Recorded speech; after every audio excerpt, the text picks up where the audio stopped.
माया एक छोटे से गांव की सीधी सादी लड़की थी। उसकी शादी रजत नाम के एक युवक से हुई थी जो एक छोटी सी नौकरी करता था। रजत अपनी माँ रजरानी देवी और छोटी बहन तनु के साथ रहता था। रजरानी देवी एक अत्यंत सरल स्वभाव की महिला थी और तनु ने अभी अभी अपना स्नातक पूरा किया था। लेकिन तनु की एक बहुत ही अजीब और चिंताजनक आदत थी। उसे नकुमत मिट्टी खाने की लत लग गई थी। ये सब तब शुरू हुआ जब तनु कॉलेज में थी। एक दिन बाजार से गुजरते हुए उसकी नजर एक आदमी पर पड़ी जो काली काली बिस्किट जैसी दिखने वाली कोई चीज बेच रहा था। उसने सोचा, ये क्या है? देखने में तो बड़ा स्वादिष्ट लगता है। वो व्यक्ति के पास गई और पूछा, भैया ये क्या है? व्यक्ति ने जवाब दिया, ये नकामत मिट्टी है बहन जी, बहुत स्वादिष्ट होती है। तनु को उत्सुकता हुई। उसने थोड़ी सी नकामत मिट्टी खरीद ली और घर जाकर छिप कर खा ली। मिट्टी की खुशबू और स्वाद ने उसे जैसे बांध लिया। उस दिन के बाद वो धीरे धीरे छुप छुप कर नकामत मिट्टी खाने लगी। ये आदत अब उसकी लत बन चुकी थी। एक दिन तनु अपने कमरे में बैठकर मिट्टी खा रही थी। तभी माया ने आवाज लगाई, तनु खाना लग गया है, चलो आकर खा लो। तनु डर गई, हड़बड़ा कर बोली, हाँ भाभी मैं आ रही हूँ, आप चलिए। माया रसोई में चली गई और तनु ने राहत की सांस ली। उसने मन में सोचा, उफ, बच गई आज, वरना भाभी को पता चल जाता तो न जाने क्या होता। दिन बीतते गए और तनु की आदत और भी गंभीर होती गई। अब तो वो खाना भी कम खाती थी, लेकिन मिट्टी की मात्रा दिन ब दिन बढ़ती जा रही थी। एक दिन माया ने देखा कि तनु कुछ छिपाकर खा रही है। उसने पूछा, तनु क्या खा रही हो? तनु घबरा कर बोली, कुछ नहीं भाभी, बस चॉकलेट है। माया को संदेह हुआ। वो कुछ नहीं बोली, लेकिन अब वो सतर्क हो गई। वो तनु पर नजर रखने लगी। 4-5 दिन तक कुछ हाथ नहीं लगा, पर एक रात उसने अपनी आंखों से देख लिया तनु मिट्टी खा रही थी। माया चौंक कर बोली, तनु तुम नकामत मिट्टी खा रही हो, तो यही है जो तुम छुपाकर खाती हो। तनु डरते हुए बोली, भाभी प्लीज किसी को मत बताना, अब मैं कभी नहीं खाऊंगी। लेकिन ये झूठ था।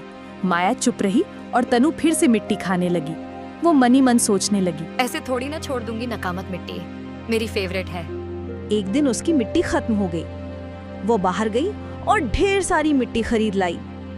जब माया ने फिर उसे मिट्टी खाते देखा तो बोली, तनु तुम फिर मिट्टी खा रही हो? तनु का मुंह मिट्टी से भरा था। वो कुछ क्षण चुप रही और फिर बोली, हाँ भाभी, मुझे इसका स्वाद इतना अच्छा लगता है कि छोड़ ही नहीं सकती। आप भी एक बार खाइए, बहुत मजा आता है। माया ने गंभीरता से कहा, तुम पागल हो गई हो क्या? तुम्हें पता है इससे शरीर में कितनी बीमारियां हो सकती हैं, और तुम मुझे भी खिलाने की बात कर रही हो। तनु को गुस्सा आ गया। ठीक है भाभी, मत खाइए, पर मुझे ज्ञान मत दीजिए। मुझे तो नकामत मिट्टी ही खानी है। अगर आपको सेहत की इतनी ही फिक्र है तो उबली हुई सब्जियां खाइए। माया चुप रही। उसे समझ आ गया कि समझाने से कुछ नहीं होगा। उसने सोचा, अब कुछ और उपाय करना पड़ेगा। अगले दिन उसने तनु के कमरे में रखी सारी नाकुमट मिट्टी छुपा दी। जब तनु को मिट्टी खाने का मन हुआ और उसने देखा कि मिट्टी गायब है, तो वो बेचैन हो उठी। उसे शक था कि भाभी ने ही मिट्टी छिपाई है, लेकिन वो कुछ बोली नहीं और बाहर जाकर फिर से मिट्टी खरीद लाई। माया ने पूछा, तनु कहाँ जा रही हो? तनु गुस्से से बोली। क्यों, आपको बताकर जाना जरूरी है क्या?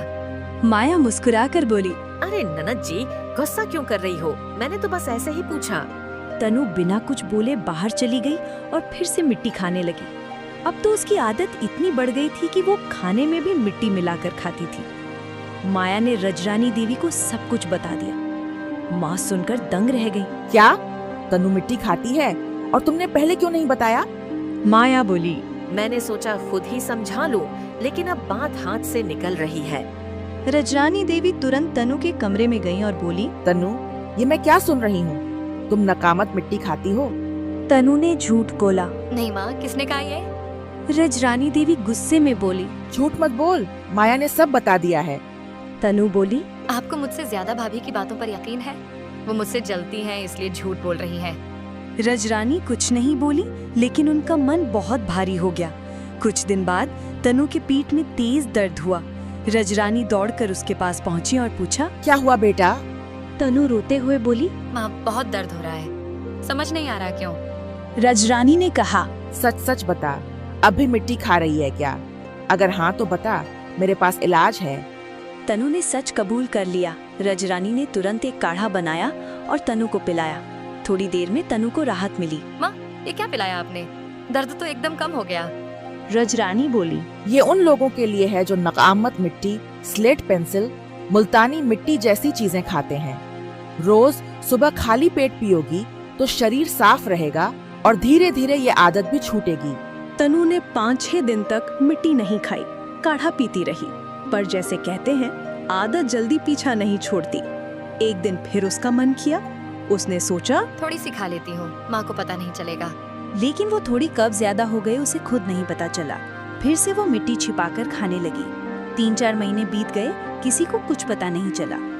लेकिन एक दिन अचानक तनु बेहोश होकर जमीन पर गिर पड़ी।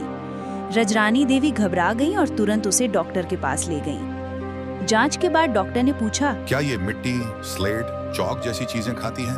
रजरानी बोली, पहले खाती थी, अब नहीं। डॉक्टर ने तनु से पूछा। अब भी खा रही हो? तन्नू ने सच बता दिया। डॉक्टर ने दवाइयाँ दी और कहा कि यह आदत जानलेवा हो सकती है। घर लौटते ही रजरानी देवी ने गुस्से में कहा, मैंने मना किया था ना, फिर भी खा रही थी।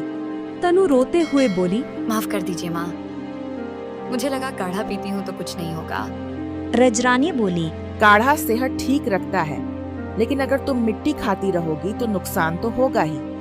इससे शरीर में खून की कमी हो जाती है, चक्कर आते हैं और कई बीमारियां हो सकती हैं। उस दिन से तनु ने मिट्टी खाना हमेशा के लिए छोड़ दिया। अब वो सही समय पर खाना खाती है, स्वस्थ है और अपने परिवार के साथ खुशहाल जीवन जी रही है। अगर आपके आसपास भी कोई नाखूमत, मिट्टी, स्लेट पेंसिल, मुल्तानी मिट्टी या चौक खाता हो तो उसे प्यार से समझाइए। यह आदत शरीर को गंभीर नुकसान पहुंचा सकती है।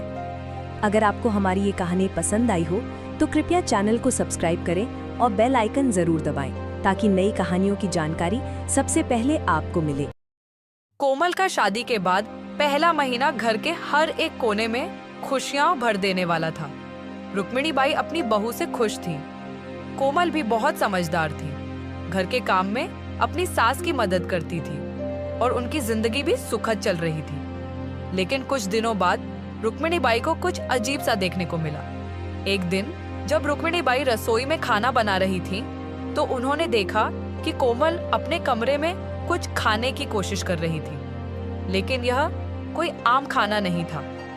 कोमल स्लेट पेंसिल को छुपके से काट रही थी और धीरे धीरे उसे खाने की कोशिश कर रही थी। रुक्मिणी बाई को लगा कि शायद उन्होंने कुछ गलत देखा हो, लेकिन जब दूसरे दिन यह फिर से देखा तो उन्होंने अपनी आंखों पर विश्वास करना शुरू कर दिया। यह चीज बहुत ही अजीब थी और रुक्मिणी बाई को लगने लगा कि उनकी बहू का कोई और राज है। यह क्या कर रही है? क्या हमारे घर में यह सब कुछ ठीक है? रुक्मिणी बाई ने अपने मन में सोचा। रुक्मिणी बाई ने सोचा कि उन्हें अपनी बहू से बात करनी चाहिए, लेकिन कैसे? कोमल उनसे ज्यादा विनम्र और प्यार से बात करती थी और रुक्मिणी बाई को लगा कि शायद वो अपनी बहू से यह बात नहीं कर पाएंगी। एक दिन जब कोमल रसोई में दही का मटका रख रही थी, रुक्मिणी बाई ने उससे हल्की सी बात शुरू की। रुक्मिणी बाई ने अपनी बात शुरू की। कोमल बेटा, तुम्हें पता है घर की शांति और सुख के लिए एक दूसरे की केयर करना बहुत जरूरी होता है। कोमल ने मुस्कुराते हुए कहा, हाँ माँ जी, मैं हमेशा यह कोशिश करती हूँ कि घर में सब कुछ अच्छा हो। रुक्मिणी बाई ने धीरे से कहा, अच्छा बेटा, मुझे यह बताओ, क्या तुम्हें स्लेट पेंसिल खाने की आदत है? तुम्हें पता है कि यह सेहत के लिए अच्छी नहीं है? कोमल ने तुरंत अपना चेहरा झुका लिया और कुछ देर के लिए चुप रही।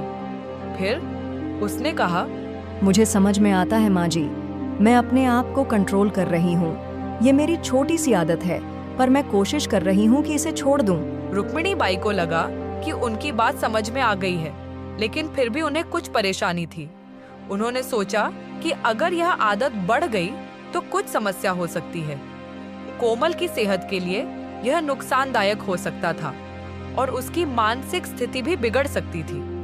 रुक्मिणी बाई ने अपने मन में फैसला किया कि वह कोमल की मदद करेंगी। रुक्मिणी बाई ने अपनी पुरानी दोस्त सुशीला से इस बारे में बात की। सुशीला ने कहा, यह आदत ज्यादातर इमोशनल स्ट्रेस या मानसिक स्वास्थ्य के कारण होती है।